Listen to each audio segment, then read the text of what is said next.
ल good afternoon everyone. सबैलाई good afternoon भने है त। आज हामी ज्येष्ठ 19 गते होला होइन। आज 19 गते हामी यो हाम्रो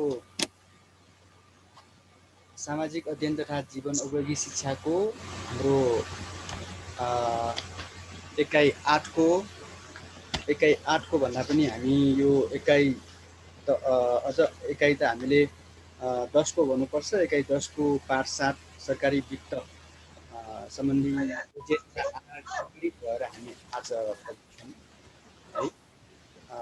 कति आउँछ आइहाल्छन् अनि सबैलाई म एडिट गर्दै गर्छु र अर्को ग्रुपमा सबैले भन्दा पनि एक दुईजनाले त्यो हाम्रो लिङ्कलाई फरवार्ड गर्ने है। सुनिरहेछ है मेरो आवाज? हेलो, सुनिरहेछ कि छैन? सुनिरहेछ सर। ल ल ल अब सुरु गरौँ है त। Hello sir. ओके ल, गुड आफ्टरनुन भन्दै फेरि म सुरु गरेँ है त। आज हामी भर्खर सर आफ्टरनुन। आज हामी यो एकाइ 10 को हामी पाठ 7 को लेसन 7 को सरकारी वित्तको बारे हेर्दैछौँ। वित्तलाई हामी फाइनेन्स भन्छौँ र यसरी हामीले सुरु गरौँ। र वित्त भनेको के होला, हामी यहाँबाट सुरु गरौँ। वित्त भनेको थाहा छ? कृति वित्त भनेको इन्टर द रुम रे। ल, वित्त भनेको के होला भन्नु त? वित्त भने पैसा हो सर। वित्त भनेको पैसा। अनि अर्थ भनेको नि? अर्थ भनेको के हो त? अनि अर्थ भनेको धन पैसा होइन र? ओके, वित्तलाई हामी नर्मली धनमाल अर्थ सम्पत्ति भन्छौँ, science of management of money भन्छौँ, एन्ड अदर एसेट भन्छौँ। र कतिलाई कन्फ्युज हुनसक्छ। त्यसो हो भने अर्थशास्त्र भनेको के हो अरे? अर्थशास्त्रका विद्यार्थी पनि होला यहाँ होइन। अर्थशास्त्र भनेपछि यो उपभोगका कुराहरू, यो मागका कुराहरू। अर्थशास्त्र भनेबित्तिकै it is a branch of science which deals with the consumption. अनि त्यसै गरी यो डिमान्ड सप्लाईका कुराहरू, ट्रान्सफर अफ वेलका कुराहरू हामी अर्थशास्त्रमा हेर्छौँ भने यो वित्तमा भनेपछि विशेष गरी धनमाल, science of management of money and other एसेटका कुराहरू गर्छौँ। र यसमा पनि आज हामी विशेषतः हामी विशेष गरी यो हाम्रो सरकारी वित्तमा आधारित भएर हामी आज पढ्दैछौँ। र त्यो सुरु गर्नुभन्दा पहिले नै एउटा कथाबाट सुरु गरौँ यहाँ हेर्नु त। कम्बल भत्ता भनेर यो रबिन स्यामी ले लेख्नुभएको कार्टुन हो यो है। नेपालको नम्बर 1 कार्टुनिस्ट भन्नुपर्छ रबिन स्यामीलाई। हामी त्यो किसिमको सम्मान पनि प्रकट गर्नुपर्छ लोककथा। र अब सुरु गरौँ ल। यो के बुझेको छ ल? रामले नै सुरु गरौँ, यो एकचोटि पढौँ त ल। के भनेको छ बुझ्न सकिन्छ नि यो? राम सुरु गरौँ त ल। भेरी गोठमा यस रामकुमार, सबैले म्युटमा राख है, आवश्यक परेको बेला मात्र सुरु गर। एक दिन भेरी गोठमा प्यारा भेडाहरू यो जाडोमा वृद्ध भेडाहरूलाई कम्बल दिने घोषणा गर्दछ। त्यसपछि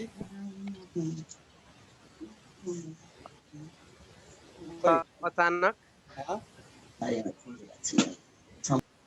ल ठिक छ, क्लियर भएन, म आफै पढिदिन्छु है त। एक दिन भेरीगोठमा के भयो भन्दाखेरि प्यारा भेडाहरू यो जाडोमा सबै वृद्ध भेडाहरूलाई कम्बल दिने घोषणा गर्दछु रे है। कम्बल त चाहिन्छ नि सबैलाई नै, विशेष गरी वृद्धहरूलाई त झनै चाहिन्छ, सिनियर सिटिजनलाई, ज्येष्ठ नागरिकहरूलाई। अनि मालिकको कम्बल दिने घोषणाले भेडाहरू खुसीले नाच्न थाले रे होइन भेडाहरू। अनि त्यसपछि एक दिन के भयो तर अचानक, अनि आमा मालिकले कम्बल बनाउन उन कहाँबाट ल्याउँछ नि रे? कम्बल बनाउनलाई त उन चाहिन्छ होइन। अनि त्यसपछि कस्तो जवाफ आउँछ अथवा कस्तो कुरा आउँछ भन्दाखेरि आखिर उनको लागि भुल्याउने त हामीलाई नै हो नि रे। हेर्नु त, यो बुझिन्छ के भन्नु खोजे यसले? ल भन्नु त। कम्बल दिने घोषणा गर्दछ, कम्बल कहाँबाट आउँछ भन्ने प्रश्न आउँछ। अनि कम्बलको लागि उन चाहिन्छ, उन कहाँबाट ल्याउँछ रे? यो लोककथाबाट केही बुझेको छ कसैले? छ कि छैन? हेलो, भनेपछि जसको लागि चाहिन्छ नि उसैलाई नै निचोरेर लिन्छ, उसैलाई नै शोषण गरेर, उसैलाई नै के गरेर अन्यायमा पारेर नै के गरिन्छ, कुनै पनि कुरा दिन्छ। अथवा यहाँ अन्याय शोषणका कुराहरू, अनि हामी वित्तका कुरा गर्दैछौँ अहिले। वित्त जसलाई हामी फाइनेन्स भन्छौँ अङ्ग्रेजीमा, अघि पनि हामीले भन्यौँ एउटा science of management of money and other asset भनेर। र अहिले हामी सार्वजनिक वित्तका कुरा गर्दैछौँ।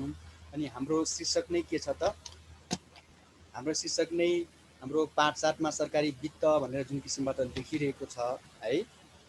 अनि यसमा जस्तो कि सरकारी वित्त र स्रोत वितरण र सामाजिक विकास भनेर जुन मैले अस्मिता पब्लिकेसनबाट लिएको छु, र यसमा अझ भन्नुपर्ने मैले के छ भन्दाखेरि विशेष गरी यहाँ 18 जेलसम्म फेरि राजीव पनि आइरहेको छ कि सरकारी वित्त भन्नाले सरकारको आम्दानी र खर्चसँग सम्बन्धित नीति बुझिन्छ भने। सरकारी वित्त भन्नाले म रिभिजन क्लासको रूपमा लिएको छु है मैले यसलाई। अनि सँगसँगै यसमा बजेटलाई पनि जोडेर लैजाँदैछु, किनकि हाम्रो ज्येष्ठ 15 गते बजेट प्रस्तुत भएको छ है। अनि यो जुन किसिमबाट राइट कर्नरमा अथवा जुन किसिमबाट विष्णु पौडेल जो नेपालको अर्थमन्त्री हुनुहुन्छ उहाँले बजेट प्रस्तुत गर्दै हुनुहुन्छ है। र यो सरकारी वित्तलाई आधारित भएर म यसरी यो विषयवस्तुलाई जोड्दैछु कि वित्तको परिभाषा गइसकेको छ, धनमाल सम्पत्तिका कुराहरू, अनि यो पैसासँग व्यवस्थापनसँग सम्बन्धित, यो सम्पत्तिसँग सम्बन्धित कुराहरू। र यसमा पनि सरकारी वित्त अन्तर्गत पनि सरकारी वित्तलाई हामी सार्वजनिक वित्त पनि भन्छौँ है। र सरकारी वित्त भन्नाले आम्दानी र खर्चसँग सम्बन्धित नीति भनेर बुझिन्छ, अथवा त्यो विषयवस्तुलाई हामी भन्छौँ। र हामीले हाम्रो जनक शिक्षाबाट पनि के पढेका छौँ भन्दाखेरि आम्दानी र खर्चको समग्र रूप नै सरकारी वित्त हो भन्छौँ। आम्दानी र के भनेका थियौँ भर्खर, खर्चको समग्र रूप नै के हो अरे, सरकारी वित्त हो भनेर हामीले पढेका छौँ। र यसै गरी हामी वित्तलाई अथवा सरकारी वित्तलाई हामी के पनि बुझ्दछौँ भन्दाखेरि राज्यका आर्थिक स्रोतहरूको आपूर्ति, उपयोग, आपूर्ति भनेको लिने, उपयोग भनेको प्रयोग गर्ने, परिचालन गर्ने जस्ता प्रमुख पक्षहरूलाई समावेश गर्ने विधा नै एउटा सार्वजनिक वित्त हो भनेर हामी भन्न सक्छौँ। म फेरि भन्छु, सरकारी वित्त भनेकै सार्वजनिक वित्त हो, पब्लिक फाइनेन्स हो। गभर्मेन्ट फाइनेन्स भने पनि पब्लिक फाइनेन्स भने पनि एउटै हो। भनेपछि आम्दानी खर्चका कुराहरू यसमा गर्छौँ। र अब यहाँनिर मैले भन्नुपर्ने यति भनिसकेपछि म डाइरेक्ट यसमा जान्छु। हेर त, यो इम्पोर्टेन्ट क्वेसन भएकोले म यो भन्दैछु कि सरकारी वित्तका स्रोतहरू के होला हाम्रो, याद गरौँ है त। सरकारी वित्तका स्रोतहरूमा हामीले बुझ्नुपर्छ कर है। सरकारी वित्त, अब सरकारले त धेरै कामहरू गर्छन्, हामीले कक्षा 10 को सोसियल स्टडिजमा पढेर आएका छौँ। सरकारले केही काम गर्छ, शान्ति सुरक्षा कायम गर्ने काम गर्दछ, कर असुल गर्ने काम गर्दछ, यो डिप्लोमेटिक फङ्सनका कुराहरू गर्छ, अनि अध्यादेश जारी गर्ने कुराहरू भयो होइन, आदि इत्यादि काम गर्छ। भने जस्तै सरकारको मुख्य काम फेरि यो बजेट प्रस्तुत गर्ने पनि आउँछ। बजेटमा अब एकैछिनपछि म जाँदैछु। अहिलेलाई म के भन्दैछु भन्दाखेरि यो इम्पोर्टेन्ट क्वेसन छ, हाम्रो जनशिक्षामा छैन, सबैले राम्रो ध्यान दिने। सरकारी वित्तका स्रोतहरू भन्नाले के हुन्छन् भन्दाखेरि एउटा कर भयो है, एउटा करको रूपमा भयो। अनि त्यसपछि करपछि हामी अर्कोमा कहाँ जान सक्छौँ भन्दाखेरि गैर कर राजस्व पनि भन्छौँ है। कर अथवा राजस्व भने एउटै हो। र राजस्व भन्ने बित्तिकै करबाट आम्दानी हुने पैसालाई हामी राजस्व भन्छौँ, आय। जस्तो कि यो करमा आयकर, सम्पत्ति कर, वैदेशिक व्यापारमा लाग्ने कर, मूल्य अभिवृद्धि कर जस्ता आउँछ। र यो अन्तर्गत हामीले सुरुमा पनि अस्ति हामीले पढेका छौँ कि कर दुई किसिमको हुन्छ, प्रत्यक्ष कर र अप्रत्यक्ष कर। प्रत्यक्ष कर भन्नाले जुन व्यक्ति वा संस्थामाथि कर लगाएको हो उसैलाई कर तिर्छ भने त्यो प्रत्यक्ष कर हो भने, अनि एउटालाई कर लगाइन्छ अर्कोले कर तिर्छ भने त्यसलाई अप्रत्यक्ष कर, जसलाई मूल्य अभिवृद्धि कर, जसलाई हामी भ्याट पनि भन्छौँ, भ्यालु एडेड ट्याक्स। अनि बिक्री कर, भन्सार महसुल शुल्क जस्ताहरू सबै करमा पर्छ, कर आय अथवा कर राजस्वमा। म फेरि भर्खर जोइन भएकालाई भन्छु, म यो रिभिजन क्लासमा छु अहिले। म सरकारी वित्त अन्तर्गत पाठ 7 अन्तर्गत, र अस्ति नबनेका कुराहरू आज धेरै महत्त्वपूर्ण कुराहरू हामी गर्नेछौँ, र बजेटका कुराहरू यसमा योसँग जोडेर म प्रस्तुत गर्दैछु। सरकारी वित्तका स्रोतहरूमा छौँ अहिले हामी। सरकारी वित्तको परिभाषा पनि मैले भनिसकेँ। सरकारी वित्तका स्रोतहरू हाम्रो बुकमा नभएको कारणले मैले फेरि यहाँ स्मरण गराइरहेको छु। अस्ति सर मात्र भने अब यही कुरालाई हामी जोड दिन्छौँ। सरकारी वित्तका स्रोतहरू, किनकि सरकारले त धेरै काम गर्नुपर्छ होइन, अघि भने जस्तै दैनिक प्रशासन चलाउनुपर्छ, विकास निर्माण गर्नुपर्छ, अनि विभिन्न संवैधानिक अङ्गलाई सहयोग गर्नुपर्छ, बढी सुविधाहरू दिनुपर्ने हुन्छ, पूर्वाधार विकास गर्नुपर्ने हुन्छ, कूटनीतिक कार्य सञ्चालन गर्नुपर्छ, जनताको सेवाको लागि काम गर्नुपर्ने हुन्छ, सभा सम्मेलन गर्नुपर्ने हुन्छ, निर्वाचन गर्नुपर्ने हुन्छ, दैनिक रूपमा धेरै खर्च गर्नुपर्ने हुन्छ। ती सबै खर्च गर्नको लागि कर असुल गर्छ। यसरी सरकारी वित्तका स्रोतहरू अन्तर्गत करको एउटा सकाम हामीले। नम्बर 2 मा के भनेको छ, गैर कर आय भनेको छ, नन ट्याक्स रेभिन्यू भनेपछि तिमीलाई नयाँ कुरा छ। अस्ति मैले जरिवाना मात्र भनेको थिएँ, जरिवाना, दण्ड होइन, पेनाल्टीका कुराहरू।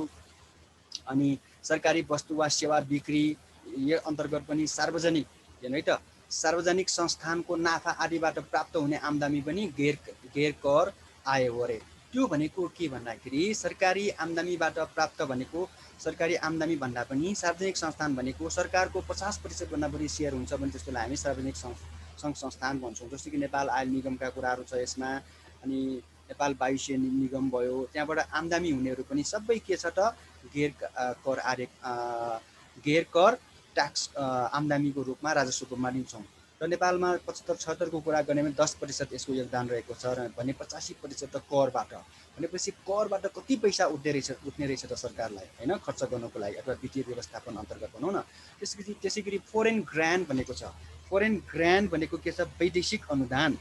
वैदेशिक अनुदान भनेपछि के हो त, वैदेशिक अनुदान भने बित्तिकै जसलाई हामी अङ्ग्रेजीमा ग्रान्ट पनि भन्छौँ, वैदेशिक सङ्घ संस्था जस्तै कि अन्तर्राष्ट्रिय मुद्रा कोष भयो, अनि अन्तर्राष्ट्रिय मुद्रा कोष भयो, विश्व ब्याङ्क भयो, एसियाली विकास ब्याङ्क भयो जस्ताहरूले अथवा अन्य दाताहरूले हाम्रो नेपाललाई अथवा कुनै पनि देशलाई सहायता दिन्छ होइन, आर्थिक रूपले सहयोग दिन्छ, जुन हामीले फिर्ता दिनु पर्दैन अथवा दायित्व रहँदैन, फिर्ता दिनुपर्ने गरी दायित्व हुँदैन भने त्यसलाई हामी अनुदान भन्छौँ। यसरी अनुदान आएको पनि के हो त, हाम्रो वित्तीय स्रोतको रूपमा हामी लिन सक्छौँ, सरकारको आम्दानीको क्षेत्रको रूपमा हामी लिन सक्छौँ। यो 3.41% छ। यो पनि अहिले म बजेटको कुरा गरेछु, बजेटमा आउँदैछ। त्यसै गरी नगद मौजा तथा बेरुजु असुली भनेको छ है। बेरुजुको बारे अथवा बेरुजु भन्नाले हामीलाई अस्ति मैले भनेको पनि थिएँ कि इरेगुल्यारिटिज भन्छ है। इरेगुल्यारिटिज भनेको सरकारी खर्च अनियमित रूपमा अनियन्त्रित तरिकाबाट कुनै जथाभावी खर्च गरिएको छ भने त्यसलाई के भने, बेरुजु। भनेपछि बेरुजु राम्रो कुरा हो त भन त कसैले, बेरुजु भनेको राम्रो कुरा हो होइन सर? होइन सर। सरकारी खर्च अनियमित तरिकाबाट खर्च गरेको छ भने बेरुजु भनेपछि बेरुजुलाई त्यसलाई असुल गर्नु पर्यो नि, त्यसलाई कलेक्सन गर्नु पर्यो नि, हो त्यस्तोलाई बेरुजु असुली भन्छौँ। नगद मौजा भनेको त थाहा छ सबै व्यवस्थापन पर्नेहरूलाई होइन। भनेपछि यसबाट 1.16% यसको योगदान रहेको छ। यसरी वित्तको स्रोतहरू यो लामो प्रश्न अन्तर्गत आउँछ है। लामो प्रश्न भन्दाखेरि लामो प्रश्न उत्तर भनौँ न, हाम्रो कति 8 अङ्क आउँछ होइन र। यसरी 4वटाको व्याख्या विश्लेषण गर्न सक्यो भने हामीलाई 8मा मजाले यसरी एउटा फिगर सहित ह्यान्डराइटिङ राम्रो पनि गर्न सक्यौँ भने 7 अङ्क ल्याउन सकिन्छ है। मैले यसलाई यति मात्र भने, रिभिजन क्लास भएको कारणले गर्दाखेरि मलाई लाग्छ यो बुझेको हुनुपर्छ, यसमा नबुझेको छ भने पनि हुन्छ। अब मैले यो भन्दा पनि यो स्लाइड भन्दा पनि मैले देखाउन लागेको अर्को स्लाइड भनेको यो बजेटको बारे हो है। बजेटको बारे म फेरि रिपिट गर्छु।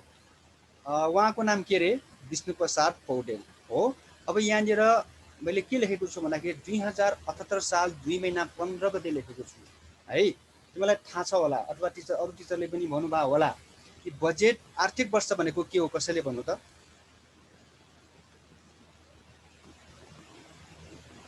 आर्थिक वर्ष भनेको के हो भनौँ? हेलो, आर्थिक वर्ष भनेको के भने अथवा अङ्ग्रेजीमा हामी फिस्कल इयर भन्छौँ नि होइन र, के होइन? एकाउन्टिङ पिरियडको एन्ड। कहिले सुरु हुन्छ नेपालको हकमा? कुन महिनाबाट? साउन फर्स्ट। Okay, very good. साउन फर्स्टबाट सुरु भएर असारको लास्टमा सकिन्छ।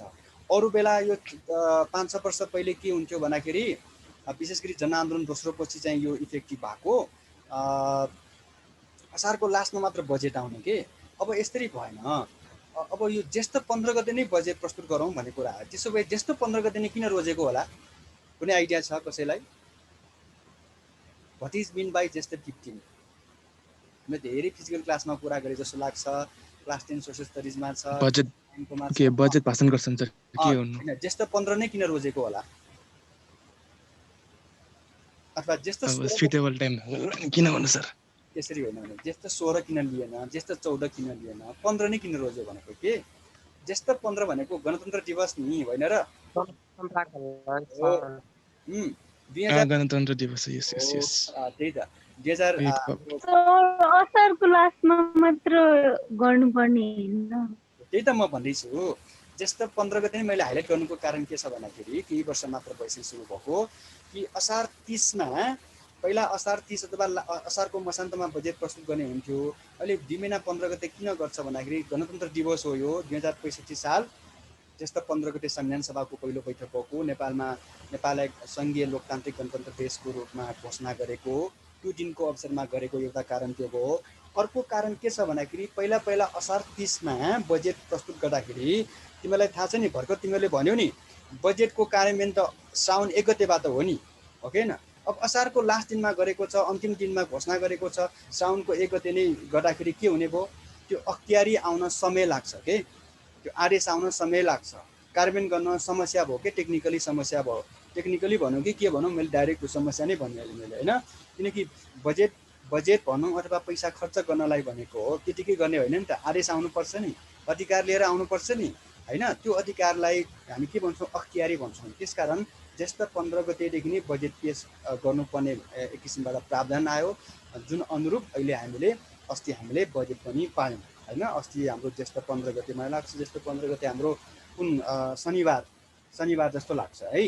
यसरी समयमै काम होस् भनेर ज्येष्ठ 15 गते नै यो राम्रो अवसरको रूपमा, राम्रो दिनको रूपमा पनि, गणतन्त्र दिवसको रूपमा पनि भएको कारणले यसलाई ज्येष्ठ 15 गते नै यो बजेट घोषणा गरेको भन्ने कुरा मैले भनेँ र सबैले बुझेको हुनुपर्छ भन्ने कुरा मैले विश्वास प्रकट गरेँ। अब विष्णु पौडेल हामी विष्णु पौडेल मात्र भन्छौँ, विष्णु प्रसाद पौडेल हो पुरा नाम, हामी केपी ओली मात्र भन्छौँ, केपी शर्मा ओली हो पुरा नाम भने जस्तै। अनि उहाँले बजेट प्रस्तुत गर्दै र बजेट प्रस्तुत गर्ने बेलामा पनि यसपालि कसरी बजेट प्रस्तुत गरेको, बजेट कहाँ प्रस्तुत हुन्छ भन्नु त? यति सामान्य कुरा त थाहा छ नि सबैलाई। बजेट कहाँ प्रस्तुत हुनुपर्ने हो नर्मली सामान्यतया? संसदमा। यसपालि संसद किन गरेन? संसद त विघटन भयो होइन। संसद हाम्रो विघटन भयो र संसद विघटन भइसकेपछि सरकारले भनौँ, नेपाल सरकारले भन्नु पर्यो कि यो एउटा सानो कार्यक्रम, औपचारिक कार्यक्रम मात्र राखेर यो अध्यादेश मार्फत यो के गरेको, यो बजेट प्रस्तुत गरिएको हो। खासमा यो सरकारलाई के भन्ने गरिन्छ भन्दाखेरि यो सरकारलाई बजेट प्रस्तुत गर्ने अधिकार पनि छैन भन्ने कुरा पनि धेरै चर्चामा छ यो कुरा। र अध्यादेशबाट यो बजेट ल्याएको हो। अध्यादेशलाई हामी अङ्ग्रेजीमा अर्डिनेन्स भन्छौँ। कि संसद नभएको बेलामा सरकारलाई पनि कुनै कानुन ल्याउने अधिकार राख्दछ भने त्यसलाई हामी के भन्छौँ? अध्यादेश भन्छौँ है। अब बजेटमा मैले बिस्तारै गएँ है त। बजेटमा जानु पर्दाखेरि मुख्य कुरो हो, सबभन्दा हेर्नुपर्ने बुदा नै यिनीहरू हो। जस्तो कि आर्थिक वर्ष 2078-79 को बजेट यस प्रकार रहेको छ। यहाँ लेखिएको छ नि, अध्यादेश मार्फत सार्वजनिक भनेर हो, जुन गर्नुहुने थिएन अब भयो। अब यसलाई कार्यान्वयनतिर लैजानु नै सबभन्दा ठुलो चुनौतीको रूपमा रहेको छ। लेट्स सी भनौँ न, वेट एन्ड सी भनौँ न, पर्खर हेर नीतिकोमा जान्छौँ। अब कुल बजेट कति छ यो कन्थ हुनैपर्छ, यो भेरिसरमा पनि इम्पोर्टेन्ट छ। मैले यो इकोनोमिक्सको स्टुडेन्टलाई पनि, लोकसेवा आयोगकोलाई पनि मिल्ने गरी, हाम्रो 11 कक्षा 11 का विद्यार्थीहरूलाई पनि मिल्ने गरी यो आज क्लास तयारी गरेको छु जस्तो लाग्छ मलाई। जब स्कुल बजेट यसरी थाहा पाउनु पऱ्यो, जसलाई हामी के भन्छौँ 16 खरब 47 अरब 57 करोड यो कन्थ हुनु पऱ्यो है। त्यसो भए तिमीलाई कतिलाई आइडिया छ यो हाम्रो 77-78 कति बजेट आएको थियो गत वर्ष? थाहा छ कसैलाई? 14 खर्ब 74 अर्ब कति थियो सर? ल भेरी गुड। ल 14 खरब 74 अरब भनेपछि लास्ट इयरको तुलनामा बढ्या छ यो, ओके हैन?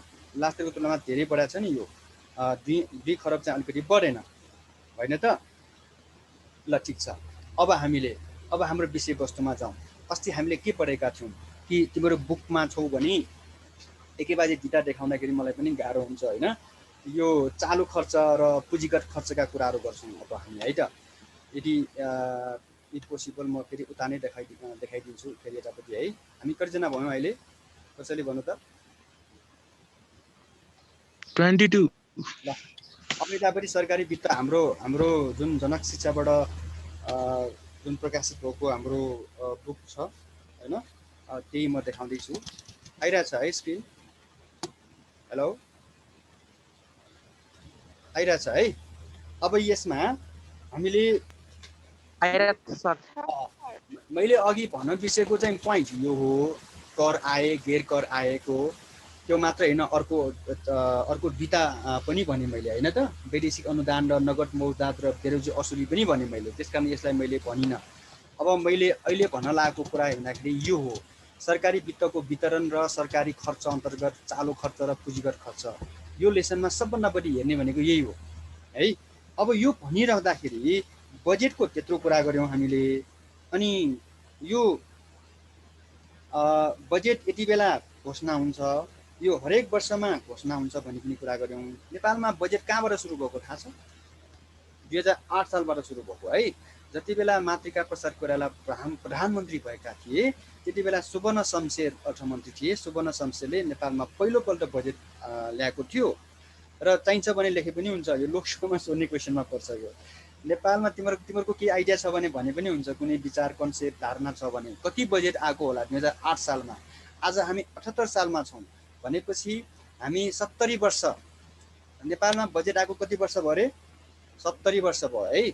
कति बजेट आएको होला 8 सालमा? कुनै आइडिया छ भने पनि हुन्छ, छैन सर, मिल्नै पर्छ भने छैन। त्यति बेला 5,25,29,000 आएको, 5,25,29,000। 70 वर्षभन्दा पहिले अथवा 70 वर्ष पहिले ठ्याक्कै बनाउन, होइन? 70 वर्ष पहिले नेपालको बजेट कति थियो अरे? 5,25,29,000 थियो त्यति बेला, है? अहिले हामी खरबको कुरा गर्छौँ, 16 खरब 47 अरब 57 करोडको कुरा गर्छौँ।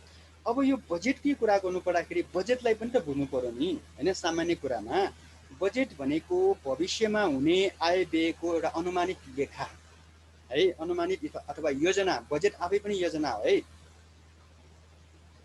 भविष्यमा भोलिको लागि, पर्सिको लागि, वर्षको लागि पनि हुन सक्छ, होइन? को लागि कति आम्दानी हुन्छ, कति खर्च हुन्छ भनेर हामीले अनुमान गर्ने एउटा भनौँ न, एउटा an estimation of revenue and expenses over a specified future period of टाइमको रूपमा पनि हामी लिन्छौँ बजेटलाई। र अब यति भनिसकेपछि मैले भन्न पर्ने विषय भनेको चालु खर्च र पुँजीगत खर्च। सबैले लेख्नु है त, मैले अस्ति भनेको छैन यो कि चालु खर्चलाई हामी के पनि भन्छौँ भन्दाखेरि चालु खर्चलाई हामी विकास खर्च भन्छौँ, भन्यो भने उल्टा हुन्छ। चालु खर्चलाई साधारण खर्च भन्छौँ, देख त। अनि पुँजीगत खर्चलाई विकास खर्च भन्छौँ। चालु खर्च भनेको के अरे? हेलो, दैनिक काम गर्छ। चालु खर्च भनेको के अरे? साधारण खर्च भने, साधारण शब्द लेख न, एक्जाममा फेरि साधारण भन्ने आउँछ फेरि। चालु खर्च भनेको साधारण, पुँजीगत भनेको के अरे? के भनेको? विकास खर्च। विकास खर्च, ओके। अब चालु खर्च भनेको के छ भन्दाखेरि कार्य सञ्चालन गर्नुपर्ने हुन्छ, होइन? अनि दैनिक प्रशासन चलाउनु पर्ने हुन्छ। जस्तो कि हामी अस्ति पनि मैले एक्जाम्पल दिएको थिएँ नि, हाम्रो घर विवाद चलाउनको लागि, खाना खानुको लागि नुन चाहिन्छ, तरकारी चाहिन्छ, यता चामल चाहिन्छ भने जस्तै देश चलाउनलाई पनि त धेरै खर्चहरू गर्नुपर्छ नि। सामान्य खर्चहरू नहुने खर्चहरू, है? जस्तो कि यहाँ बुकमा दिएको छ नि, संवैधानिक अङ्गहरूका खर्चहरू, प्रशासनिक खर्चहरू, रक्षा खर्च, आर्थिक प्रशासन योजनाका खर्चहरू, न्याय प्रशासन खर्चहरू, ऋण ब्याज भुक्तानी, ऋण लिएपछि ब्याज दिनुपर्छ नि हामीले, सामाजिक सुरक्षाको लागि निवृत्ति भरण खर्चहरू, यो ज्येष्ठ भत्ता, अपाङ्गता भएकाहरूलाई दिनुपर्ने, एकल विवाहकालाई दिनुपर्नेको लागि त्यो दिनको लागि गर्नुपर्ने खर्चहरू भनेको हो, है? अनि भत्ताहरू भयो। त्यसैगरी पुँजीगत खर्च भने चाहिँ देश निर्माणका कुराहरू आउँछ, स्थानीय विकासका खर्चहरू, शिक्षा, स्वास्थ्य, यातायात, विद्युत, खानेपानी, सञ्चार, सिँचाइ, यस्तालाई हामीले छुटाउनै हुँदैन यी कुराहरूलाई। किन भन्दाखेरि यसले पूर्वाधार विकास गर्छ, समृद्ध देश बनाउँछ। अनि संवैधानिक अङ्गका लागि चाहिने खर्चहरू, अनि डिप्लोमेटिक मिसन अन्तर्गत हाम्रो राजदूतावास राख्ने कुराहरू, अनि मुआब्जा भनेको कम्पेन्सेसन दिनुपर्नेहरू, क्षतिपूर्ति दिनुपर्नेहरू, अनि त्यसै गरी अनुदानको लागि गर्नुपर्ने खर्चका कुराहरू आदि इत्यादि यसमा आउँछ है। अब यो फरकता यो 5 अङ्कको लागि, यो ग्रुप बी को लागि, समूह ख को लागि यो महत्त्वपूर्ण छ, यो चालु खर्च र पुँजीगत खर्च। अब यति भनिसकेपछि एकैछिन है, यति भनिसकेपछि मैले फेरि यो किन मैले स्मरण गराएको भन्दाखेरि यसैको कति रकम छुट्याएको छ भन्ने कुराहरू हामी गर्नुपर्छ, यो बुझ्नु पनि पर्छ हामीले है। अब त्यसपछि यतापट्टि हाम्रो सरकारी वित्तको उपयोगबाट सामाजिक विकास भनेको छ है। अब त्यो अन्तर्गत अझ मैले भन्नुपर्छ अघि भने जस्तै चालु खर्च भन्दा, साधारण खर्च भन्दा पुँजीगत खर्च, विकास खर्च बढी भयो भने मात्र देश विकास हुन्छ भन्ने कुरा बुझ्न सक्नुपर्छ। यो आफै पनि एउटा प्रश्न हो है। यो 5 अङ्कको लागि साधारण खर्च भन्दा विकास खर्च अर्थात् पुँजीगत खर्च बढ्यो भने मात्र देशको विकास हुन्छ, तर नेपालमा ठ्याक्क उल्टो छ। एकैछिनपछि फेरि हामी चर्चा गरौँला यसमा। र सँगसँगै अर्को एउटा यही विषय शीर्षक के छ भन्दाखेरि सरकारी वित्तको उपयोगबाट सामाजिक विकास भनेको छ। लोक कल्याणकारी राज्यको अवधारणा लिएर म अर्को स्लाइडमा देखाउँछु यसको बारे। कि सामाजिक विकास भन्ने बित्तिकै अघि पनि भने मैले यो शिक्षा, स्वास्थ्य, खानेपानी, यातायात, सञ्चारका कुराहरू आउँछ। अनि त्यसै गरी स्थानीय सङ्घ प्रदेश जुन किसिमबाट हामी सङ्घीयतामा छौँ त्यो अनुसार एकअर्कामा समन्वय गरेर अनि बजेटलाई पनि अथवा वित्तलाई पनि सन्तुलित र न्यायोचित विनियोजन गरी कार्यान्वयन गर्नुपर्छ। अनि जुन किसिमका प्रत्यक्ष कर अप्रत्यक्ष कर भन्ने कुरा चाहिँ कक्षा 10मा पढेको कारणले गर्दाखेरि मैले खासी भन्नु आवश्यक छैन, तर केही उदाहरण चाहिँ हामीले हेर्नुपर्छ।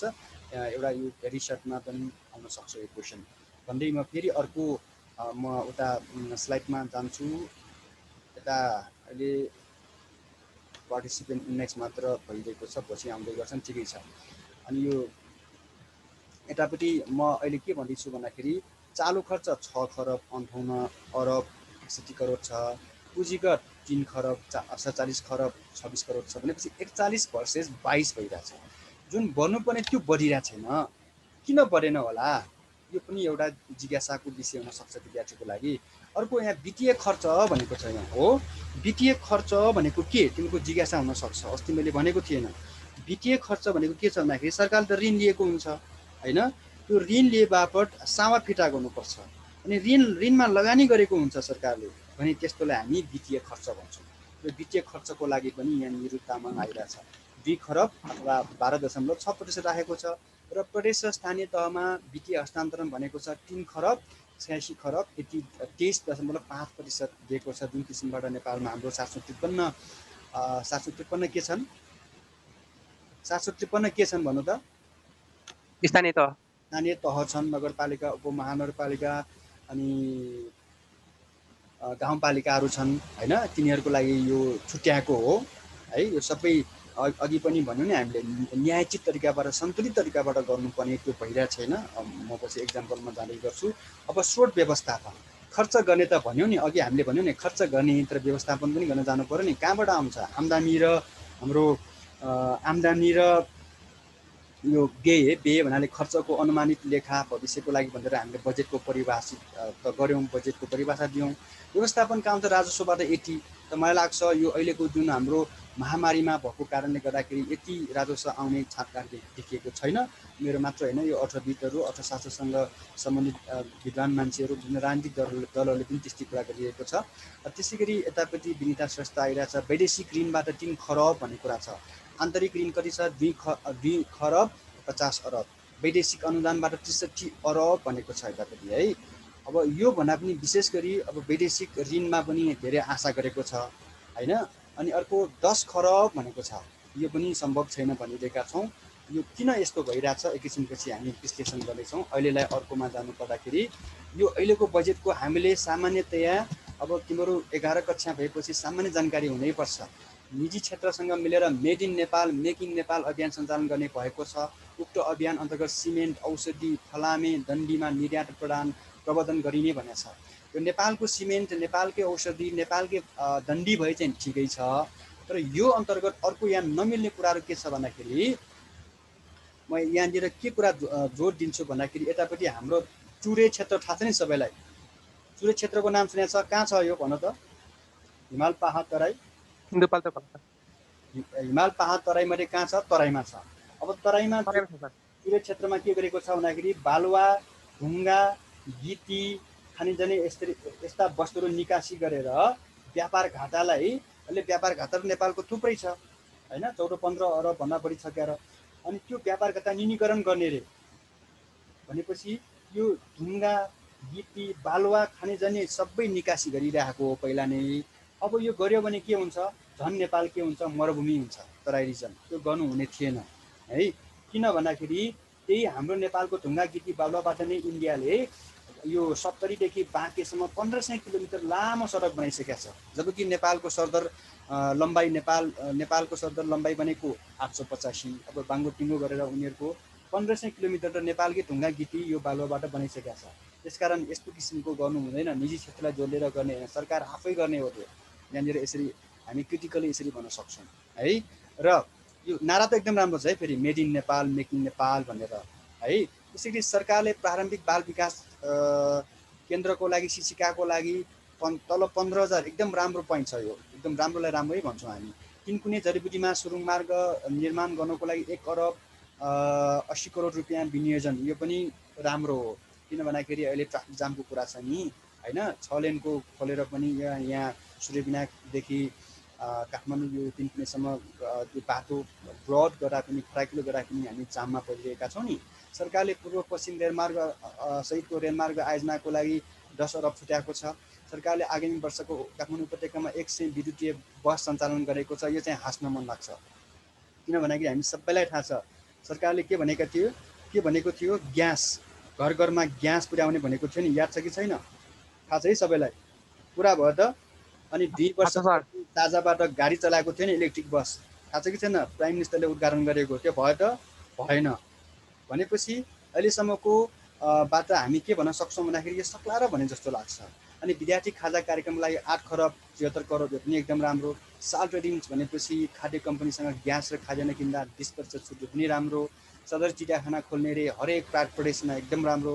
2 वर्षभित्र आत्मनिर्भर बन्ने दुध र तरकारीमा अलिकति, यो पनि अलिकति यो चाहिँ अलिकति गाह्रो छ। किन भन्दाखेरि सबैतिर सहरीकरण भएको कारणले। गहुँमा 5 वर्षमा, धानमा 5 वर्षमा आत्मनिर्भर बन्ने। सरकारले स्थानीय पूर्वाधार विकास अन्तर्गत साझेदारी कार्यक्रम गर्ने, यो एकदम राम्रो छ यो पनि है। सरकारले गरिबी निवारण कोष अन्तर्गत सरकारले 40 माइक्रो भन्दा पातलो प्लास्टिकलाई पूर्ण रूपमा प्रतिबन्ध लगाएको छ। पहिले नै प्रतिबन्ध लगाएको हो, पुरानो कुराले मात्र ल्याएको हो। माइक्रो भनेपछि युनिट हो। सरकारले मातृ स्वास्थ्यमा सुधार ल्याउन हुम्ला, दोल्पा, मुगु, बझाङ लगायतका दुर्गम जिल्लामा 20 जिल्लामा मातृ प्रतीक्षा गृह सञ्चालन गर्ने, यो पनि एकदम राम्रो। सरकारले 88 सालसम्म पेट्रोलियम पदार्थबाट चल्ने सवारी साधनलाई विद्युतीय सवारी साधनले विस्थापन गर्ने भनेको छ, यो पनि एकदम राम्रो। अनि 15,000 पुर्याउने रे। त्यो के हो सर? त्यो कुन चाहिँ? यो पेट्रोलियम पदार्थ त्यो होइन, माथिको मातृ प्रतीक्षा गृह। मातृ प्रतीक्षा गृह भनेको 20 जिल्लाको लागि, यो आमाहरूको लागि भनेको, यो मातृ स्वास्थ्यमा ल्याउनको लागि। यसमा चाहिँ यो सार्वजनिक स्थलमा यो के स्तनपान गराउनेसँग सम्बन्धित पनि कुरा हो। मातृ स्वास्थ्यसँग सम्बन्धित कुराहरू, आमाहरूको स्वास्थ्यको लागि।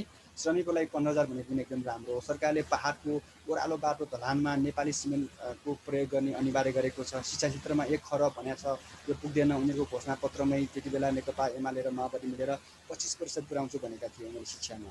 यो 1 खरब 80 अरब भनेको 12 बढीमा 12 अथवा यो 11 देखि 13% हुनुपर्छ है। यो चाहिँ अलिक पुगेको छैन। अनि अर्को कुरो, सरकारले ज्येष्ठ नागरिकको लागि भत्ता 4,000 पुर्याउने भनेको छ होइन। यो चाहिँ मिल्दैन। किन मिल्दैन भन्दाखेरि हुन त 51 सालदेखि मनमोहन अधिकारीको पालादेखि एकजना वृद्धलाई 100बाट सुरु गरेको 4,000 पुगेको छ। हेर्दाखेरि एकदम राम्रो। यो भनेको निःशुल्क स्वास्थ्य शिक्षा गर्नुपर्ने हो। निःशुल्क स्वास्थ्य दियो भने मात्र अनि आमा बुवाको पनि, वृद्धहरूको पनि कुरा हेर्छ। अनि सरकार यो पैसा दिएपछि त पैसा पाउने भइहाल्छ नि भनेर व्यवस्था गर्ने चलन अहिले बढिरहेको छ। हेर्दाखेरि मात्र राम्रो के यो। अनि त्यसै गरी हजुर इयरली हो कि मन्थली हो? मन्थली हो, त्यो मन्थली है त। एकदम राम्रो छ नि सुन्दाखेरि। इयरली 4000 होइन मन्थली हो। मन्थली है। त्यसै गरी ज्येष्ठ महिनादेखि के खानेपानीका ग्रास्त उपभोक्तालाई 20,000 लिटर पानी खानेपानी छुट दिने रे, 25 लाखसम्म कर्जा उपलब्ध गराउने रे। हेर्नु त अब यहाँ कति राम्रो छ, 25 लाखसम्म कर्जा उपलब्ध गराउने भनेको छ। यो कसरी राम्रो होइन, हेर्दाखेरि राम्रो छ, कसरी राम्रो छैन भन्ने कुरा एकैछिनपछि भन्छु। त्यो भनेको के छ भन्दाखेरि ल पछि नै भनौँला, 12 अरब बजेट विनियोजन गरेको भनेको छ है। 12 अरब बजेट विनियोजन गरेको छ प्रारम्भिक रोजगार कार्यक्रमको लागि भनेपछि यो रोजगार दिने रे। अनि त्यसै गरी निषेधाज्ञा अवधिभर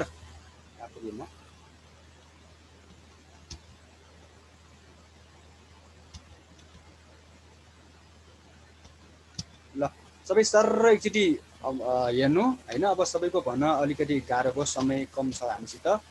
किन भन्दाखेरि अब वृद्ध भत्ताको हेर्नु त कति मजाले यहाँ लेखिरहेको छ। हेर त, वृद्ध भत्ता बढेपछि बुढाबुढीहरू खुसी भए, बेरोजगार भत्ता बढेपछि युवाहरू खुसी भए, तलब बढेपछि कर्मचारीहरू रमाए, सबैभन्दा दुखी त सरकार भयो किनभने उसँग भाषण मात्र थियो, बजेट थिएन रे, पैसा थिएन भने डेङ्गा हानेको है। अनि त्यसै गरी अर्को सरकार हुन सकेन भनेर भैरवी सालको एउटा राम्रो सठिक एउटा कथा के छ भन्दाखेरि एउटा चलाक केटाले के भन्यो अरे आमासँग, मैले त्यो बाँसको बोट निहुर्याएँ रे, बाँसको बोट आफै निहुरिन्छन् भनेर। आमाले के भने, हो बाबु तिम्रो खुट्टी देखेर मेरो चाल पाएर, बजेट पनि यस्तै छ। खुट्टी भनेको दुब्लो खुट्टा भनेको के थियो, सरकारले व्यङ्ग हानेको थियो। अथवा होइन ओलीजीले साँच्चीकै चुनाव गर्न लाग्यो हो रे, त्यही पट्याएर बस्नु सब भनेको के छ भन्दाखेरि यो बजेट भनेको वितरणमुखी भनेको सबैलाई खुसी पार्ने चुनावको लागि। हेर त यहाँ विष्णु पौडेलले चुनावको त्यो बजाइरहेछ, डम्फु बजाइरहेछ होइन, पैसा बाँधिरहेछ मजाले। माथि उल्लेखित रकम र योजनाहरू काल्पनिक हुन्, कहीँ अन्तै खर्च हुन गएमा संयोग मात्र हुनेछ भनेर यसरी यो नाटक सुरु हुनुभन्दा अगाडि पनि त्यस्तो लेख्ने चलन छ नि आजभोलि होइन। र अर्को मैले अघि भनेको त्यो हाम्रो 3 वर्ष पहिले कति छ भन्दाखेरि 8 खरब 43 अरब थियो ऋण। अब नेपालको ऋण कति भयो, 15 खरब पुगिसक्यो ऋण। हेर्नु त 15 खरब, यो भनेको हाम्रो टाउकोमा 52,000 ऋण पुग्यो।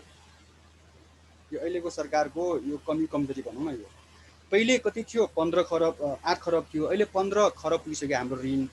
अहिले हामीले तिमीले मैले 52,000 तिर्नुपर्छ विदेशीहरूलाई पैसा भनेपछि नेपालको इकोनोमी यस्तो किसिमको कोल्याप्स भइरहेको छ भन्ने कुरा यहाँबाट पुष्टि हुन्छ है। अर्को यहाँ मैले थ्याङ्क यू भन्दै पनि मैले अर्को पनि देखाउनुपर्छ। अगाडिको मैले भक्तपुरको लागि के गरेको छ त्यो हेरौँ त। मैले अस्ति पनि भनेको थिएँ भक्तपुरको हकमा के भनेको थियो भन्दाखेरि यो 8 वर्ष पहिले नै यतापट्टि वीरस्थल बनाउने भनेको हरेक वर्ष यो भन्छ वीरस्थल बनाउने भनेर त बनिरहेको छैन। कार्यान्वयन गाह्रो छ, कारण भन्नलाई त सहिलो छ नि हरेक कुराहरू है। एक्सन इज लाउडर देन के हो वर्ड भन्छौ नि। सूर्यविनायकमा यो बनाउने, जिल्लामा यो गर्ने, यो यस्तो भनेको स्थानीय तहलाई माइनस गरेर गर्यो के। यो सरकार भनेको स्थानीय तहलाई अनि प्रदेशलाई जिम्मा दिएर गर्नुपर्ने, आफैले यो गर्ने त्यो गर्ने भनिरहेछ। यो बजेटको प्रिन्सिपल अन्तर्गत छैन, किनकि चुनावमा जान लागिसकेपछि कार्तिक 26 र मङ्सिर 3 मा यो जनतालाई खुसी पार्नको लागि, आफ्नो पार्टीमा भोट राख्नको लागि यो गरेको मैले भन्नुपर्ने यति हो। र अघि मैले भन्न बिर्सेको यतापट्टि यो पोइन्ट हो। यो पोइन्ट भन्नाले यो लोक कल्याणकारी समाज